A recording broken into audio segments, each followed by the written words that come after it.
it is a great read with regard to just that history, specifically of the 70s and 80s and up to the end of the Cold War. Just to refresh your memory, to refresh my memory of Okay. what I was doing while I was coaching Little League and all this other stuff. So Oh, that's great. yes, So, so the thing is, my impression is you're too young to remember any of that. Yeah, yeah, yeah.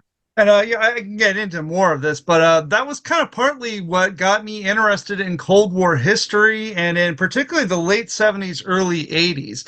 Like growing up, like I can remember Ronald Reagan, the picture of Ronald Reagan in my kindergarten classroom, and that's kind of like the extent of my memories of Reagan. Because yeah, I was way too young for all of that. But like my high school history courses, right? We never got up to the Vietnam War. So I would always hear these things from my parents, my grandparents. We'd hear about Vietnam. I'd hear about Kennedy. I'd hear about, oh, Jimmy Carter, Ronald Reagan. But I didn't really have that kind of background to understand these events and like who these people really were, other than, the myth of John F. Kennedy, what have you. So I got very interested in like the modern post World War II period.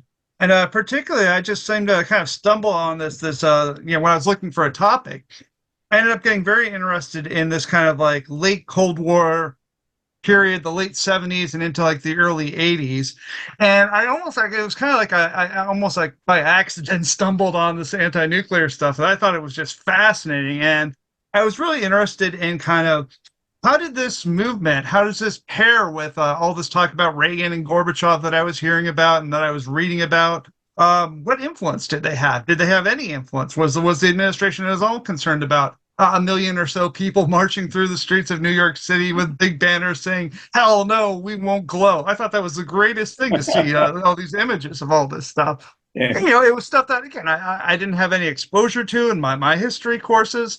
So I thought it was very fascinating. I really wanted to kind of like dig in more into this period and to look at that relationship again between protest and policy, if you will. That was a deep dig you did. I can just sort of start going on this stuff. I've been thinking about this topic and talking about this topic for so long now.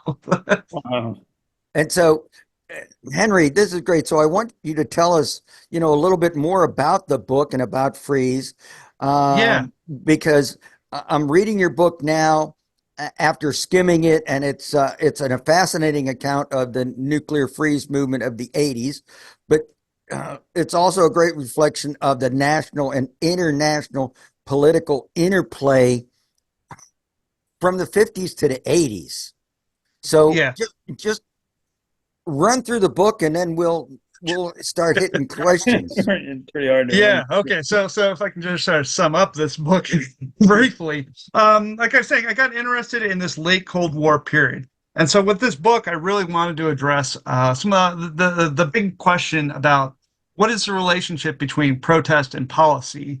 And I think I originally got interested in this topic. I was in grad school, and the Iraq War was going on, and we had participated in some of the anti-Iraq War stuff, and I was interested in, do these movements have any kind of influence on foreign policy? And being a part of that Iraq War movement, it felt like we were just sort of shut off immediately in the aftermath of all that. So I was wondering about, the Vietnam anti-war movement, and digging through some of that, I kind of learned that yes, there was some influence on domestic politics with the Vietnam anti-war movement. And kind of, going down deeper into these rabbit holes of peace activism and foreign policy, I started developing an interest in kind of Cold War history and learning about, the anti-nuclear movement, that again, like stuff that I wasn't being taught in school. And that was stuff that really kind of I took a fascinating view with. I was really fascinated by all this. And so with regard to the book, with regard to Freeze, I start out in my introduction. I do try to kind of backtell and kind of show that there has been a larger, going from post World War II up through, say, like the early 1980s. There had been prior, anti-nuclear movements. There was the test ban campaign, and the test ban campaign has some efficiency, you can say. They do manage to eventually get a test ban. I think it's a good deal of it has to do with the pressures that they put on the Kennedy administration and the pressures that came through domestic politics. And eventually we do get a test ban treaty. Now it's a flawed test ban treaty, right? Because they still have this kind of loophole that allows you to test nuclear weapons underground. But it's a treaty, and it effectively did put a stop to over testing above ground nuclear weapons. Now, from there, I worked and talked a little bit about the anti-war movement of Vietnam, and that's kind of where the peace activism kind of shifts. We go from the test ban treaty is in 1963. The peace activism kind of shifts from there into the Vietnam War era. So we're kind of seeing a blend of peace activism and civil rights activism in that 1960s into the early 1970s. And again, I tried to show in the introduction, how does this affect policy? How did these protests work to kind of pressure Johnson, to pressure Nixon? And I think, again, I show in the book some examples of how this peace activism did influence Johnson and Nixon. And in particular, I use some of the Nixon tapes to kind of give you some kind of very juicy quotes from Nixon and Kissinger about how they're going to use arms control as a way of trying to appease some of the unrest at home. Yeah, how can they criticize their president if he's abroad making all these grand deals? So I try to show again there, even through the process of what Cold War historians call détente, the lessening of tensions. Even there, Nixon and Kissinger are using that as a way to kind of co-opt that peace movement. Then we get to the end of the Vietnam War, and it kind of seems like, to an extent, if you kind of look out there, the peace activism seems to be kind of like faded out, right? Like there doesn't seem to be the strong element of peace activism. But what I try to show is that there really is still a kind of stronger movement that's going on in the grassroots. It might not be the same size as, say, the anti-war movement of the Vietnam era, but they are targeting specific weapons systems, right? Like the B-1 bomber. There's a large campaign against the B-1 bomber to try to because you can find with the B-1 bomber was a great example. You could find different weapons manufacturers in almost every state. And so you could start a campaign there, local campaigns in different states, targeting, say, like General Electric, if you will, or targeting any of these other large arms manufacturers. So I talk about the B-1 bomber. I go into some depth about the MX missile controversy as well. That's coming under the Jimmy Carter administration. The MX was a 10 warhead ICBM, a massive missile. It was causing all kinds of controversy. They wanted to base it in Nevada and Utah, and a large coalition forms up against that. But you also find, up in the Northeast, there was a movement to stop the Trident missile being based up in Connecticut. So I tried to show there's all these various different movements, different campaigns against nuclear weapons, but there wasn't one unifying ideology until Randy Forsberg comes along in 1979. And that's kind of where the story starts to pick up. Randy Forsberg was this, you can think of her as I like to think of her as what she calls herself, a different kind of arms control advocate.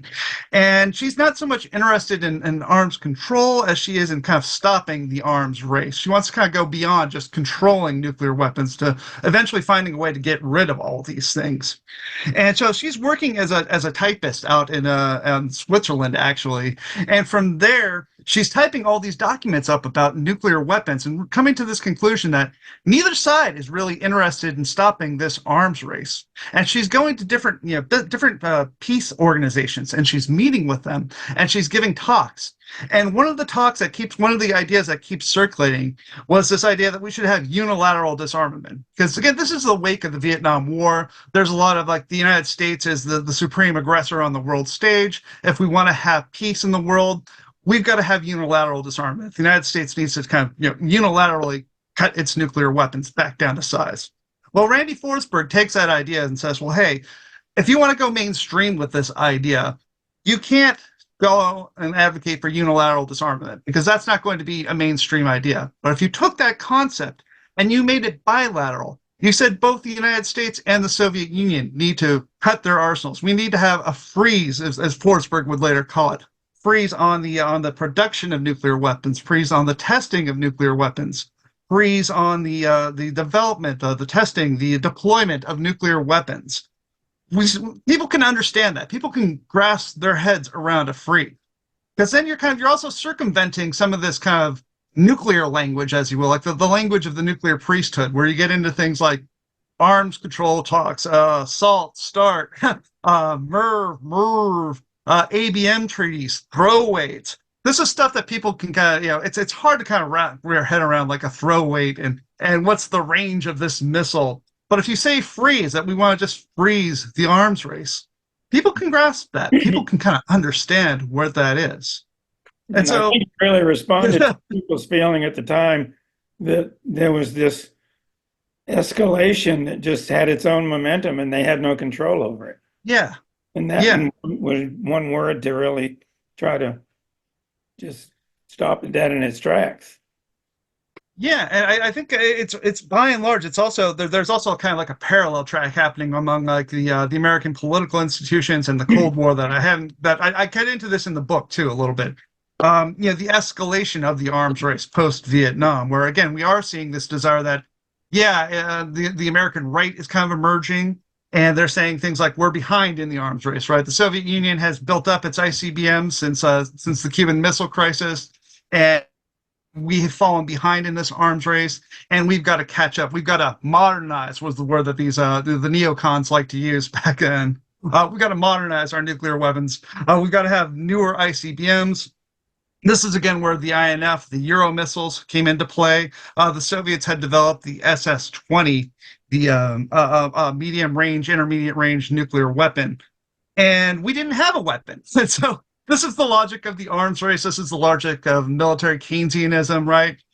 If they don't have a weapon, if we don't have a weapon and they do, well, then by golly, we've got to build up that weapon too.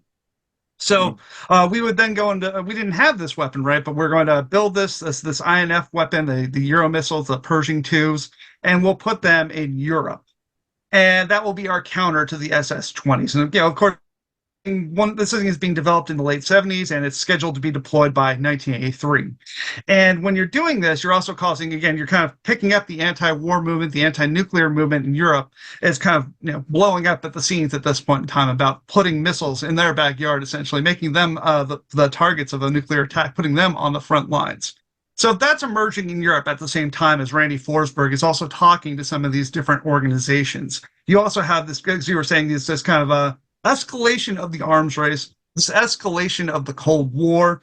And that's stuff that's starting under Jimmy Carter, right? Like the Soviet invasion of Afghanistan and all the consequences that come from that. We're going to have a SALT II treaty under Jimmy Carter, but it never actually gets ratified. And there's a lot of kind of loopholes in the SALT II treaty. It's not a great treaty. There are a lot of flaws with that treaty, but it was a step towards, do something about the arms race that really seems out of control by the time Reagan is taking office in 1980.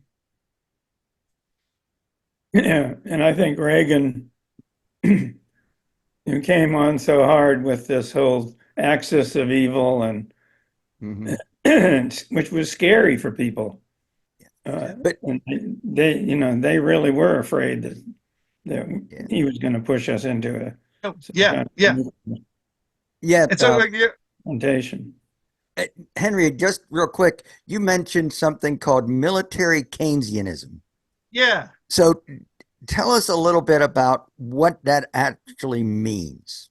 What does military Keynesianism mean? Well, I think it's really this kind of like economic concept, right? That we are producing more and more weapons, that our economy is kind of committed to militarism, if you will. And I think that's kind of like the gist of it. You talk about how much money gets put into defense operations, how much money does it cost? How many billions of dollars, right, does it take to create a new weapon, to test that weapon, to get the supplies to that weapon, the jobs that are being created by that weapon? I don't know. I don't have the numbers offhand, but just thinking about the size of our defense budget compared to other nations, and I think it's like you have to add up. Even if you added up all the next 10 nations, or maybe all the other nations in the world, it doesn't come near what we have in terms of our defense spending.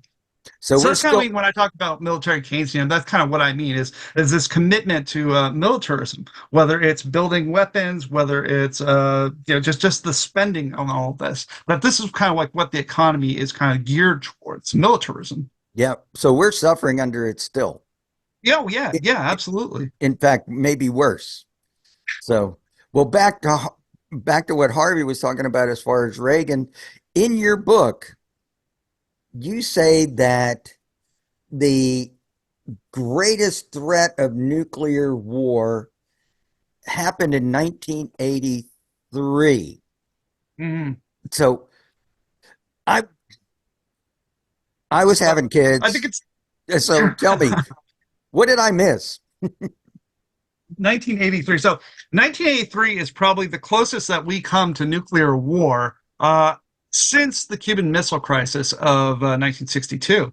It just happens to be that in 1983, the tensions, by the fall of 1983, tensions between the United States and the Soviet Union are red hot, essentially. You have the shooting down of the Korean airliner incident in September. Uh, the Soviet Union tries to deny that they had anything to do with this thing. And of course, the tapes come out that yes, they did mistake this thing for I think it was a military aircraft they thought it was, and they shot it down. And Reagan goes into the UN and really kind of hammers them on it. So it becomes a very tense situation with that. Then just kind of following that into October, you've got other things going on. You've got the U.S. invasion of Grenada. You've got the car bomb in November in Lebanon.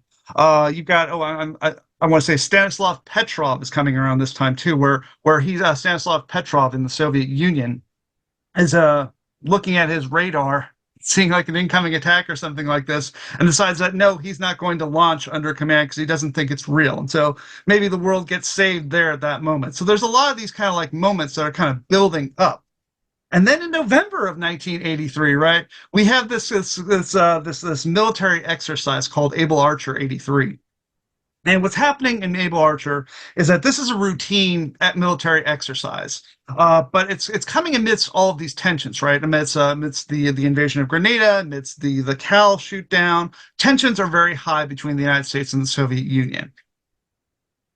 So with regard to this now, this the Able Archer incident, you've got all these heads of state, and they're part no, except for Reagan, but you've got a lot of heads of state who are involved in all this, and it's a military exercise. They count down from DEFCON 5 down to DEFCON 1, which would be like a nuclear attack. And so, because of all these high tensions between the United States and the Soviet Union, there's a lot of fear in the Soviet Union that this is just a cover, right? Like the Soviets are always paranoid. And this is one of the reasons they're paranoid that the United States and NATO will use this as a cover. The Pershing missiles haven't been put into Germany just yet, Western Germany just yet. But that's coming in the next few weeks. And so at that point in time, right, the Soviets are thinking maybe they've already deployed them and maybe they're using this as a cover to launch a nuclear war.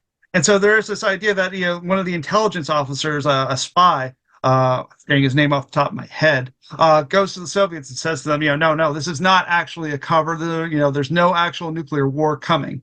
But tensions are very hot. Tensions are, I believe I called them in the book. I was quoting somebody who says that tensions are red hot at this point in time between the United States and the Soviet Union. And so it's because of this escalation in the fall, right? Like tensions are very high. The Soviets are going to walk away from the arms control talks. And they weren't going to come back until after Reagan has to face re-election. Because if they come back in 1984 to negotiate with them, they're doing him a political favor. So they're walking away from both the INF talks and the START talks. Yeah, well, that just makes me think. I can't imagine. I mean, I remember what it was like back then, but I really think, if anything, our relationship vis-a-vis Russia is worse. At least they were communicating with each other. Yeah. And, their corresponding people in each country had an idea of what they were thinking. They knew what, each of them knew what the other was thinking. We have no communication. Biden has not spoken to Putin since February of 2022. And then he called him a war criminal and a butcher and all that. I mean, this is to me, and you talk about provocations, these NATO exercises on their border now, which simulate atomic, first strike type responses. Russia has got a finger on the trigger waiting for something to happen. So I think we are at least as close to doomsday now as we were in 1983. And I think Daniel Ellsberg felt the same way. Yeah, yeah. I don't think it's alarmism to be worried about World War III. I don't think it's Well, alarmism to be worried about a potential major war happening between the United States and Russia. I think you don't have to like Vladimir Putin. I don't like no. Vladimir Putin very much, but I think you have to recognize that he is the head of the state. You have to recognize that Russia has thousands of nuclear weapons, that we can't be going on with a committed arms race, a new arms race, if you will, which seems to be what we're doing now. And again, I'm saying, I don't think you have to be, I don't think it's alarmism, right? I think there's a lot of really important voices out there. People like Greg Mello, Scott Ritter, or there are plenty of others out there, but people who I highly regard in terms of their intellect, in terms of what they talk about with all this, and they're sounding the alarms about a potential catastrophe or potential war between the United States and Russia. Yeah. We're talking about putting missiles into. Nobody's talking about this at the political level. We have a presidential campaign going on. We're talking about couches. And nobody's talking about the placement of potentially giving Germany intermediate range weapons and hoping that Right. they'll build their own weapons in a few years. Like, well, then this is something that just came out in July, Yeah. that we were going to give Germany these intermediate range missiles. Uh, this is going to cause a tit for tat. Putin is going to respond to that. And again, thinking long term about long term things in the Ukraine. You're arming and you're funding all these groups in the Ukraine. Yeah. What about 10 years from now? We did this with the Mujahideen. We gave them weapons to fight the Soviets off, and that didn't work out too well for us in the long term. So, I mean, I think, we can't be focused on just right now. We got to think about long term, what's going to happen 10, 15 years from now with these groups.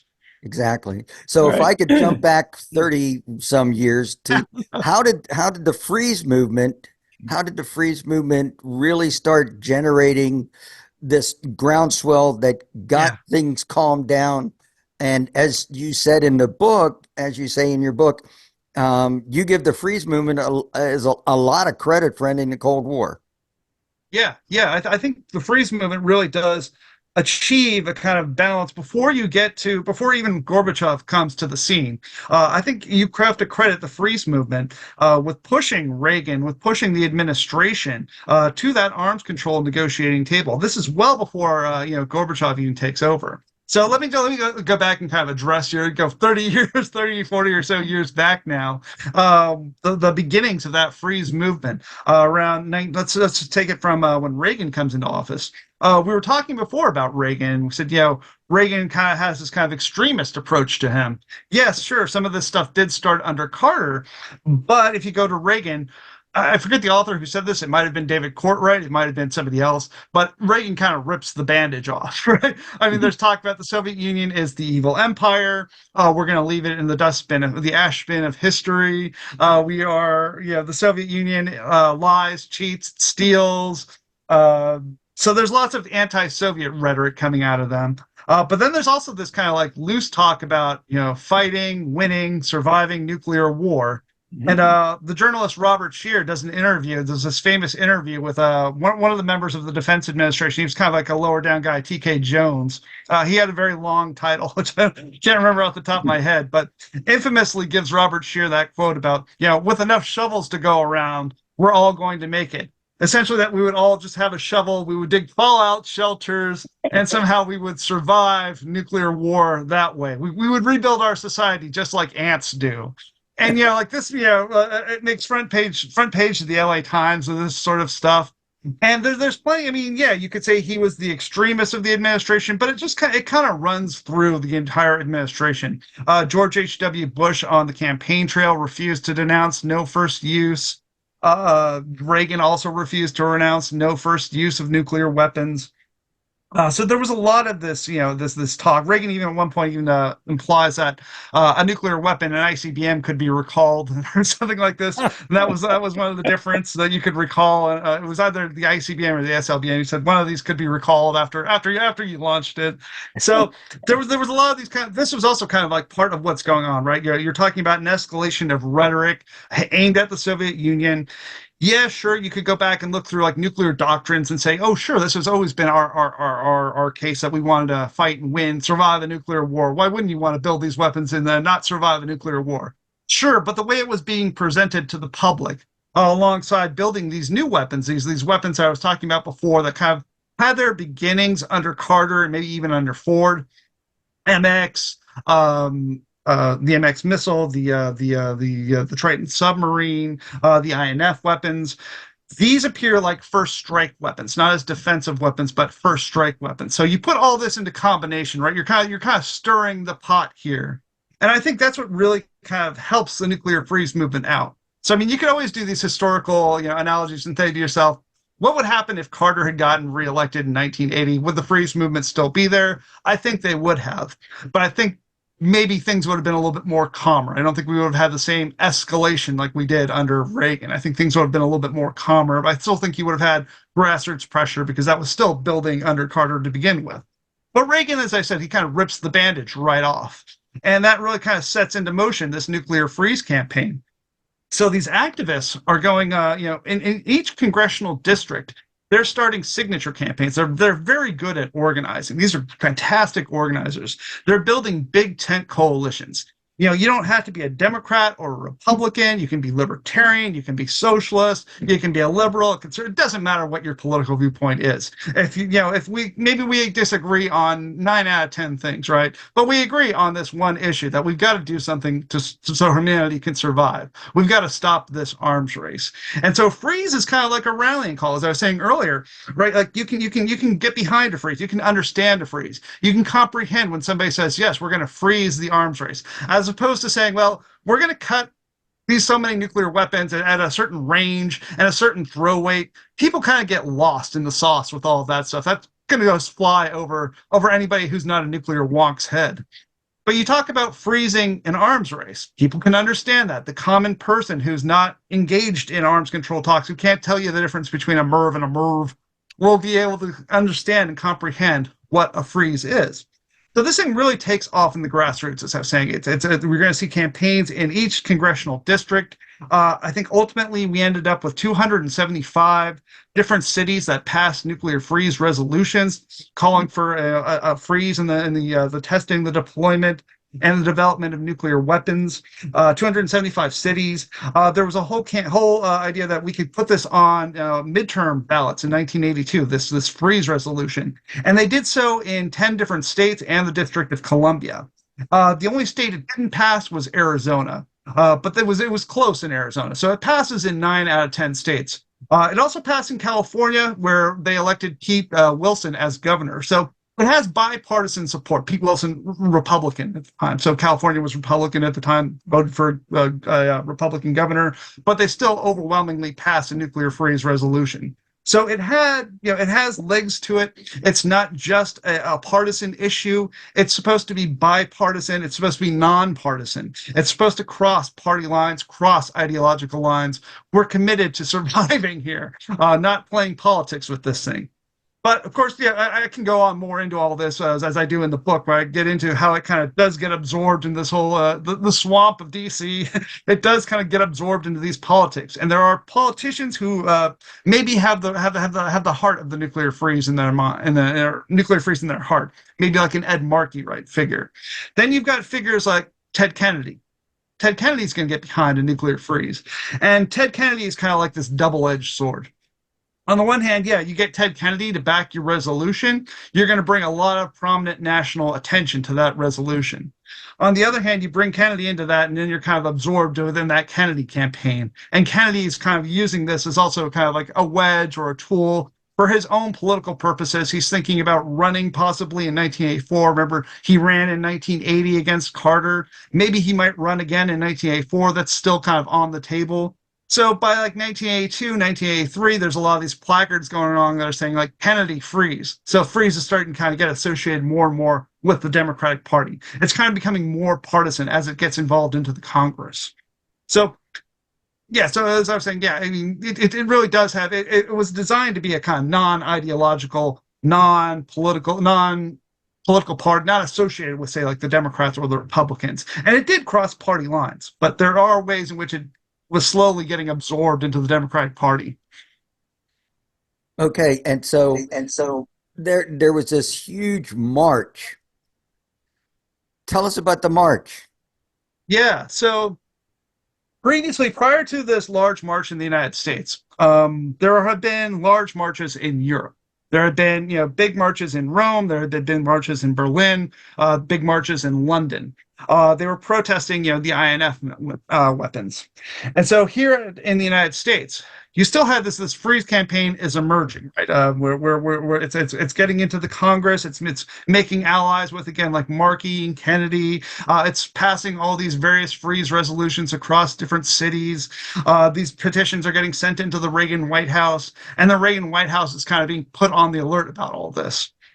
And they're internally, the Reagan White House is kind of a little bit worried about, what are the potential consequences of this movement, of this burgeoning movement. And so, as I was saying, these marches are happening in Europe. And so there's correspondence between the people in the United States, the activists who are putting together what's going to become the June 12th rally in New York City. They're trying to put together something here in the U.S., and they're being kind of spurned on by their activists and by their counterparts in Europe, like that they've got to do something. You've got to step up your game. You guys have to have a large rally too.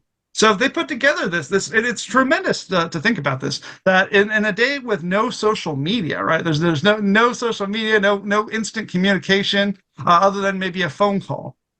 To put together this kind of rally, you get somewhere in the neighborhood of around, estimates vary between, say, 750,000 on the low end to upwards of 1 million people marching through the streets of New York City during the United Nations second session on disarmament. 1 million people marching through the streets of New York City. And this thing around that goes from the Midtown Manhattan all the way up through Central Park. And there's a large rally in Central Park. You've got everybody speaking from, like, Catholic bishops are speaking at this thing. You've got rock stars who are performing at this thing. And then Randy Forsberg, the originator of this freeze idea, the call to halt the arms race, comes out and gives this speech and says, like, we've attracted somewhere around 1 million or so people, and we're not going home until we get our freeze resolution. So it really it surpasses in terms of protest movements, right? In terms of thinking about, like, contrasting that with, say, Vietnam era stuff. It dwarfs anything that, it dwarfs any of the other big marches, big rallies that we have. It is, I want to say to this day, it is still the single, in terms of just one protest, it is the largest single protest in American history. Now, it may have been eclipsed by the women's marches a few years back, where you had multiple hundreds of thousands of people marching in different cities, but in just one single incident, one single city, having 1 million people show up. I think that's still the record, the most people who showed up for one single protest. You mean it actually had more than a Trump rally? Oh, never mind. The biggest, most stupendous rallies of them all. That's right. So did they get their resolution? No, so it's a bit complicated. As I was saying, it does seem to kind of get swamped in with DC and with the Congress. And so what's happening in the Congress is, initially in November of 1982, right, as the freeze movement is kind of peaking in, like, the fall of 82. We've got all these different ballot initiatives across the country, and there's this pressure in the Congress to get a nuclear freeze resolution passed. And it's kind of going back and forth, and at the end, they kind of lose in November of 1982. But the midterm elections are coming up, and the Democrats are expected that they'll take the House in 1982. They'll gain more seats, and of course, when they gain more seats, the logic is, well, then we'll just pass a nuclear freeze resolution in the coming months. Jumping ahead, you get to March of 83. This is St. Patrick's Day. Kind of shows you, like, the logic of these Democrats. They were so nonchalant about all this, right? It's St. Patrick's Day, and they're just expecting that they're going to walk into this resolution and they'll just pass it. There are reports in the New York Times about that these guys are dressed up in their tuxedos and they're ready to go out and party the night away after their little vote. But this debate, it becomes a really, like, negative, hard debate in the Congress about passing a freeze resolution. And there's, like, I go into detail about this all in the book, and it's a very harsh debate. It's not what these Democrats were expecting in their little tuxedos. It really catches them off guard. So, long story short, again, I go into all the specifics and all the details in the book, but this thing gets postponed for another month or so as the Congress goes on leave. They come back in the spring, and they do pass a nuclear freeze resolution. But I always say like a little asterisk next to it and think about it this way. It's not this strong freeze resolution that had initially been proposed, right? It's now made its way through the Congress and there's all sorts of caveats in it. They've kind of gutted it a little bit to the extent where it's no longer this binding resolution. It was initially supposed to be binding on the president, that the president would have to agree to all this. It's now a non-binding resolution. I believe it was Leon Panetta, who's a hawkish Democrat, says to the press at the time, you can say whatever you want about this resolution, whether you're a hawk or a dove. Meaning that it's a blasé resolution, basically, that just kind of calls on the president to initiate a nuclear freeze or maybe consider a nuclear freeze. It doesn't really have the grassroots teeth to it that the activists were expecting. So it was kind of a letdown. And then to kind of further add insult to injury, the very next week, there's a resolution about the MX missile that's going through the Congress, whether or not to base the MX missile. And some of these very Democrats who a week before had voted in favor of a nuclear freeze are now voting in favor of extending the life of the MX missile, rebasing this MX missile.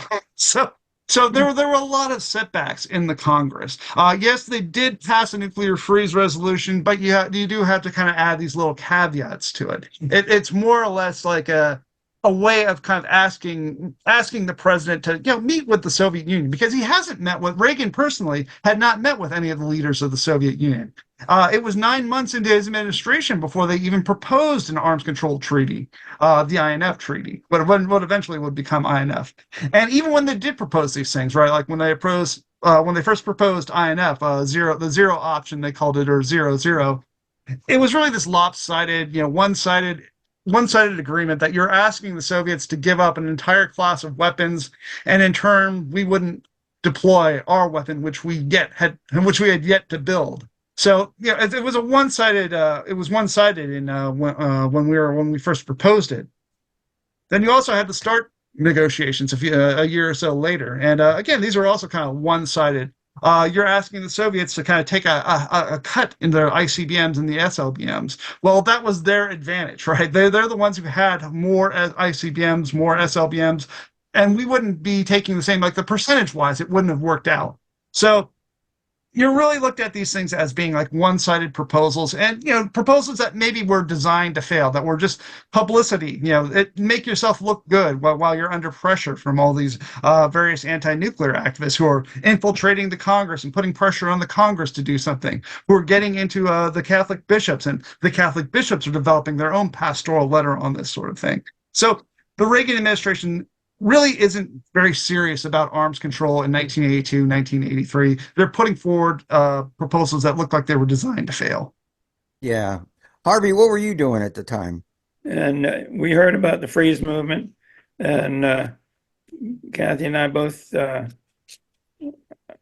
went to some meetings and tried to, help out with what they were doing. And I know they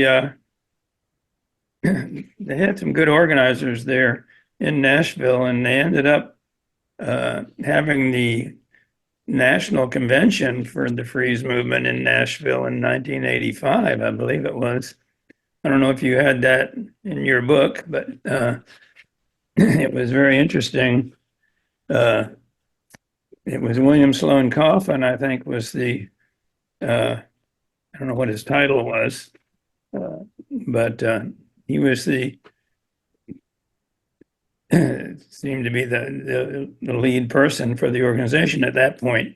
And I don't know how much you talked about the freeze at that stage. But he was very, very charismatic and non-threatening, and really was very good at uniting people from different perspectives. And I was very impressed with him. One of the things that really impressed me there, when we went to the convention, we walked in and there were all these oversized photographs from Nagasaki that no one had ever seen before.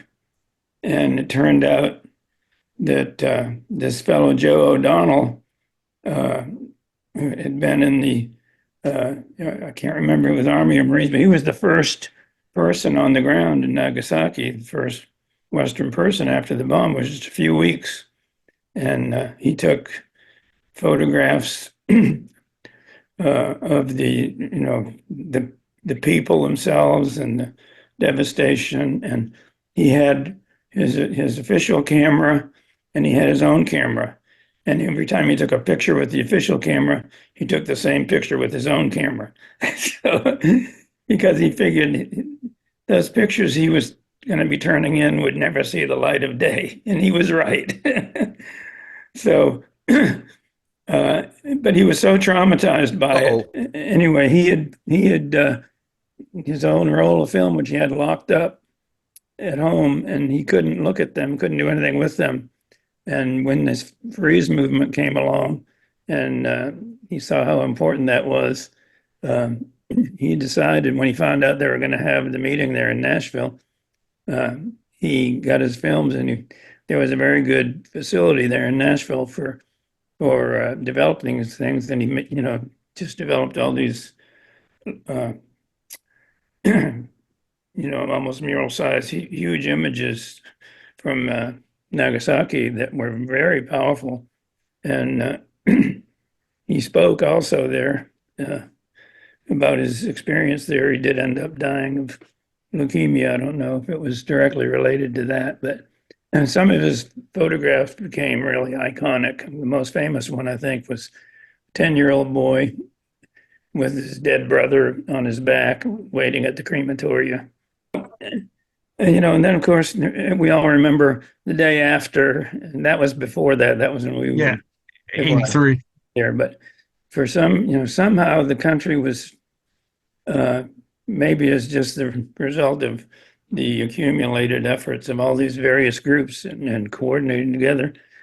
There was just an awareness and a general concern that it's hard to, it's just hard to get anybody now to even, wake up to the threat. And for a moment, I thought the Oppenheimer film would. Yeah, there might be some kind of bump from the Oppenheimer film. It seemed that way for a little bit, that people were getting more interested in the nuclear issues again, but it seems to kind of tapered off again. Yeah, right. Well, Henry, what did change Reagan's attitude? Yeah. So, I mean, if you ask me, I think like the most prominent thing that's changing, and it's not just Reagan himself, I think it's the entire administration is really kind of having to deal with the fact that, they have an election coming up in 1984. And if you keep talking about fighting and winning nuclear wars and things like this is unpopular. You've got to change your rhetoric. You've even got the Congress calling on you, whether it's even if it's like I was talking before about the congressional resolution. Even if it's a watered down resolution and it's not something that like a grassroots activist can be like really like scream and jump up and down about, it's still putting pressure on Reagan. So he's got pressure coming down from the Congress to at least do something about arms control. And he's looking at by 1983, we're talking about 83 before too, the fall of 83. Fall of 83, you do have all this kind of tension in the world, Able Archer and things like that. The Reagan administration was very concerned about the day after. Reagan gets a private screening of the day after, and he writes in his diary about how the film leaves him greatly depressed. He wants to make sure that we can do something so that we can prevent this sort of thing from happening. That that we're not going to have a nuclear war. And there's letters, there's exchanges between him and some of the leaders of the Soviet Union where he does express concerns about the arms race. But Reagan is one of these paradoxical figures, right? So maybe he does have privately, maybe he does hate nuclear weapons in his heart or something like this. But he's also leading an administration that's building all these first strike weapons, that's responsible for all this loose talk of fighting and winning nuclear war. And I think, but again, you ask me, they're looking at the poll numbers going into 1984 and coming out of the day after, they said to themselves something, I don't remember the exact quote, I have it in the book, but one of his pollster says to them, like, we've dodged a bullet there with the day after. because they weren't holding Reagan accountable for some of this nuclear stuff that was happening. They didn't see Reagan as being personally responsible for all of this.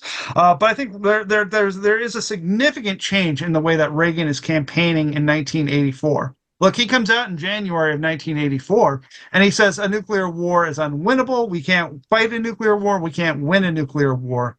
It's a significant change from like this guy who just a few years ago was saying things about, maybe we can recall nuclear weapons after they've been launched, things of that nature. So the rhetoric from the administration significantly changes. When Reagan is on the campaign trail, he's going to Catholic audiences and he's making sure that he avoids any kind of anything that would be, maybe challenge the concern within the Catholic Church about nuclear war. He's playing to the strengths. He's going to talk about abortion, going to talk about prayer in school. He's not going to talk about anything that might be controversial. When he does kind of get off key and he starts rambling on something that maybe is concern, the administration, there were several episodes like this where the administration, if he was out giving a press conference, maybe like going towards his helicopter, they would turn on the blades of the helicopter to drown out Reagan so that the press wouldn't start recording things that he would say that might be off the cuff and not completely scripted. So there were a lot of instances like that. They wanted to make sure that they ran that election very close and that they paid attention to what Reagan was saying and what Reagan was going to do. He talks in 1984 that, they create this narrative, basically, that the United States is back in the world. We're no longer vulnerable. We're no longer this weak nation that came out of the Jimmy Carter administration. The bear is back. We've put our missiles in Europe. We've rebuilt our nuclear muscles. We can flex them now. The problem is the Soviets, right? The Soviets need to come back to the arms control negotiating table. And of course, Reagan was willing to meet with the Soviets. If only they would come back, we could get something done on nuclear arms talks. So I think they created this narrative around nuclear weapons to try to get reelected and to try to counter that nuclear freeze movement. The nuclear freeze movement in 1984 has really kind of attached its horse over to the Mondale campaign. And the Mondale campaign, at least on nuclear weapons and on a nuclear freeze, they were very strong on that. They were strong supporters of the nuclear freeze movement. On a lot of other issues, though, the Mondale campaign might have been the worst campaign in modern political history. I think he comes out and says on right after he's won the nomination that he's going to raise taxes on everyone. Yeah, that's a great plan. That's going to go over well with people. Yeah, I'm going to raise your taxes. Great strategy there. Great thinking. Reagan is very careful to avoid these sort of conflicts. As I like to say, we can hate on the Reagan administration all you want, but these guys were politically savvy. They knew what they were doing. They knew how to counter the nuclear freeze movement. They knew how to co-opt that language. Again, like we were talking about arms control, they knew how to make it look like they were interested in arms control when, even if they're proposing these kind of one-sided proposals, it at least gives the public appearance. And that's, if you go into the archives, you'll see some of this stuff where they're talking about, we're going to give the public the appearance of at least committed to arms control talks. All right. And then I think Reagan has definitely changed by 84, and at least rhetorically. And then along comes our Gorbachev, and we live happily ever after.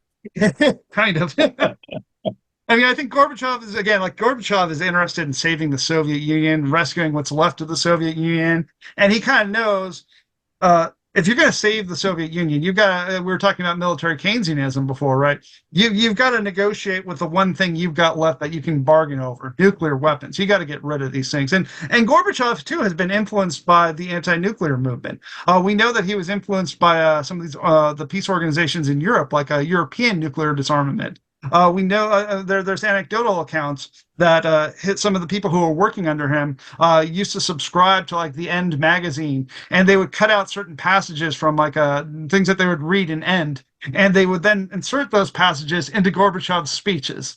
So Gorbachev was very much, influenced by this anti-nuclear movement, and he even goes back to Randy Forsberg's Call to Halt. And he brings up this idea that we should have a moratorium. We should stop testing nuclear weapons, put a moratorium on all this. So to an extent, Gorbachev is kind of also reacting to this anti-nuclear movement, which is kind of one of the key things I wanted to write when I talked about the freeze ending the Cold War and giving them credit for this sort of thing. Was that again they're pressuring both sides of this movement. The anti-nuclear movement in general really is pressuring both sides, both the United States and the Soviet Union.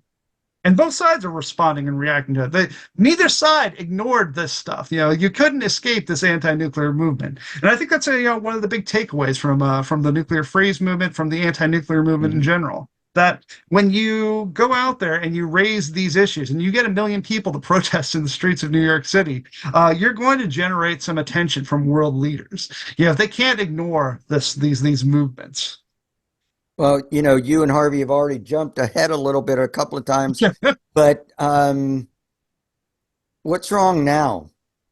I mean, one of the things that struck me from your book was the amazing amount of people who were listening to the freeze people, the number of organizations that were stepping up and getting together. And then the politicians that were listening and participating. There's none of that now. Yeah. So yeah. So saying earlier, what happened? I don't. What did happen? I mean, is it all of Vladimir Putin? I mean, these are open questions, right? Like, I don't know if I have a perfect answer. But is it all about Vladimir Putin, or is it, are there other things at work here? I don't, as I was saying earlier, I don't think it's all just alarmism. I really do think that there's, a genuine threat of a war here it's a hot war between the United States and Russia, and it does feel like we're not really talking about that at all. I mean, we've got Ukraine, we're saber rattling in with China, and Iran, Israel. We're supporting a nuclear armed Israel, while they try and get us into a war with Iran. I mean, you would think that this is a more dangerous situation than we had back in the 80s, and yet there's no response. Am I? The doomsday clock is much higher. The doomsday clock at its peak in the 1980s was at 3 minutes to midnight, and I think we're like 25 seconds to midnight or something like this at this point on the doomsday clock. It's something very, very, very high, absurdly high. It is a very dangerous moment right now, and maybe the times now are even more dangerous than they were in the 1980s.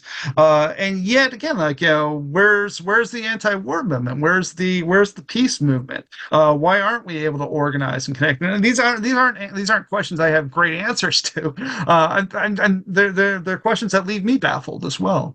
I mean, is it just the fact that we don't have, say, a Randy Forsberg or a William Sloane Coffin, or you mentioned, several others in the book? Is it just that we don't have a person like that?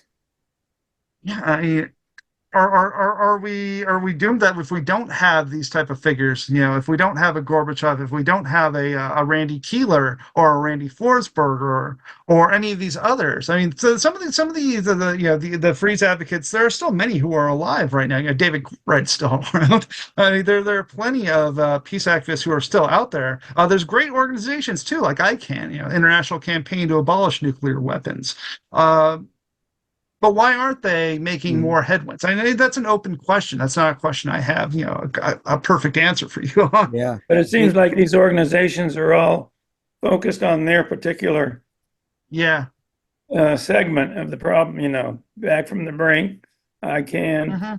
Then you've got like Code Pink, you've got the environmental people who are, it's hard to get all these together. Yeah. What I think from your book was people managed to do that. They managed to find the common ground and act in an effective way together.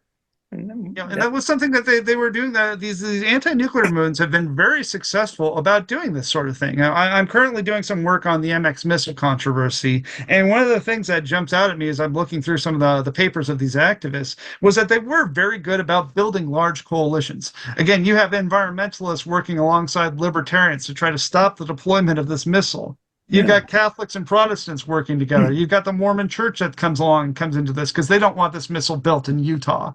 So, I mean, we should have these. I'm always in favor, always arguing that you should have big, broad tent coalitions, and I think maybe that's what we need right now is a broad tent coalition. And can you put this together, or do we need a Randy Forsberg type figure to come in and kind of smooth all this out, smush it all together?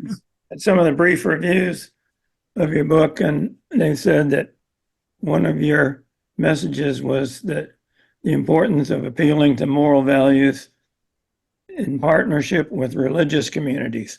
And, I think religion in the United States now is a very different landscape than what it was back then. And, you've got these, incredibly right-wing evangelicals who are just, they have no patience with any of the other. And mainstream religious bodies now, they're drying out, yeah, they're smaller and smaller. It's interesting that you mentioned the evangelicals, because even like the nuclear freeze movement managed, I have this in the book, that when they did manage to reach out to evangelicals, particularly Billy Graham became involved. Billy Graham at one point in 1982 goes out to Moscow to have a meeting with different Soviet figures to talk about how can we have world peace, how can we prevent a nuclear war.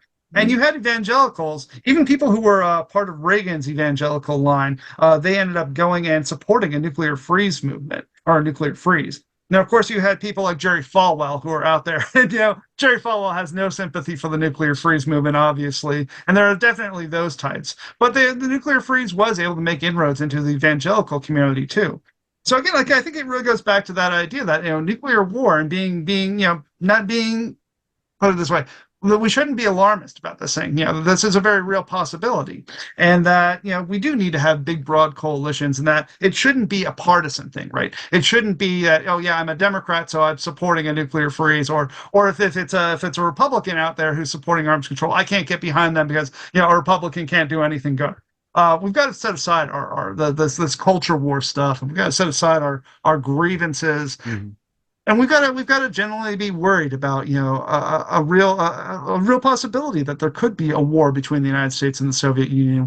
If we had one missile goes astray, if one Russian missile goes astray and hits Poland instead of Ukraine, does that mean that NATO invokes Article 5? I mean, I don't know. Ukraine has invaded Russia now.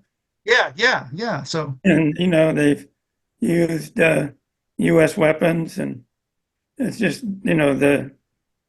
the guardrails keep moving back in terms of what our constraints are. They've pretty much disappeared, and that's really so dangerous. But so, Henry, where do you think we should go from here? In terms of peace, denuclearization, demilitarization.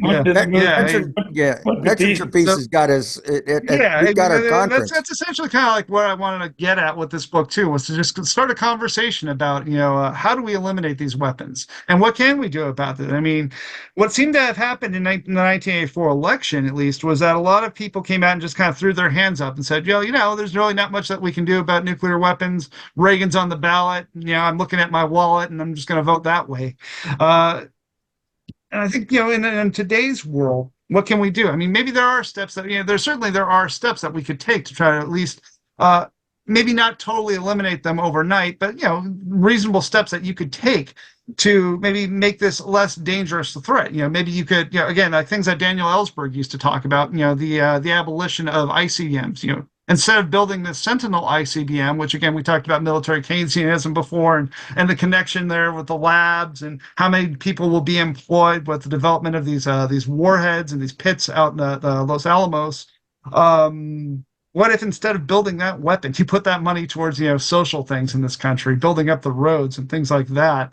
You got rid of those ICBMs. What do we need ICBMs for? Do you really need to have that third leg of the triad that's, essentially stationary? In terms of defense, right? I mean, you can still defend yourself with. I think we have plenty of firepower left with our submarines. To say nothing about the bomber planes, or even our conventional military. So I think there are steps like that. People like what was his name? Tad Daly wrote a great book a few years back about steps that you could take to try to eliminate nuclear weapons. How could you march yourself back from the brink, essentially? And I think he made a good point in there that one of the other things you could do is just simply take the warheads off of the missiles and have them separated. again, trying to take, baby steps here. Maybe not proposing that you can eliminate these weapons overnight because it's, they're far too embedded into our military culture. But maybe there are steps that we could take to at least try to alleviate some of the dangers that come from that.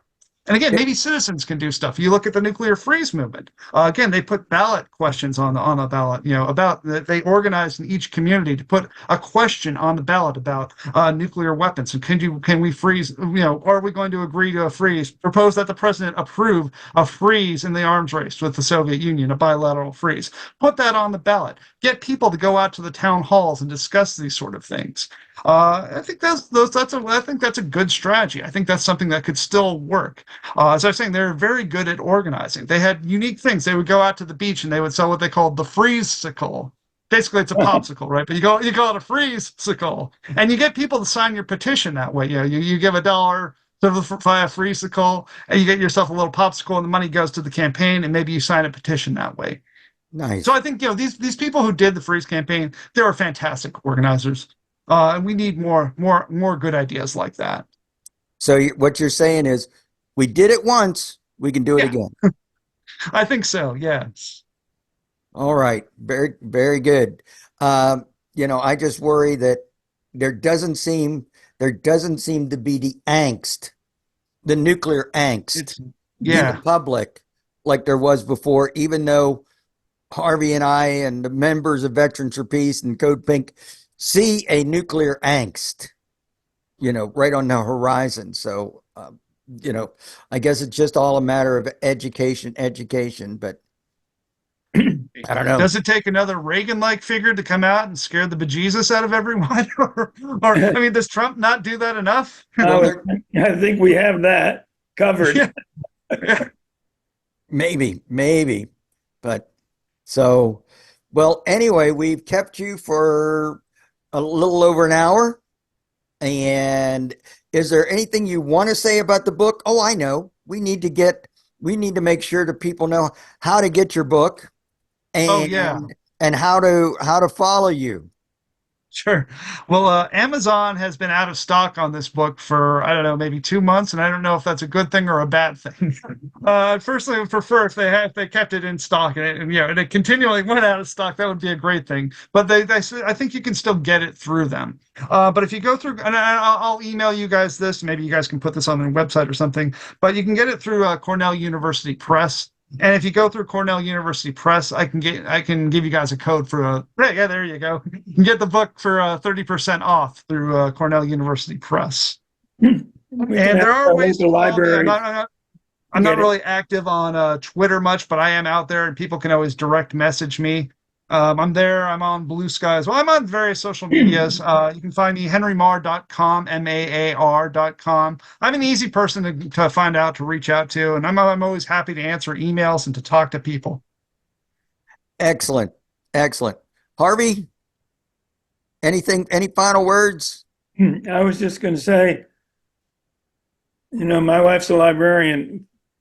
Contact your librarians and ask them to please purchase this book. That's one way to get it out there in the community. That's one way, yeah.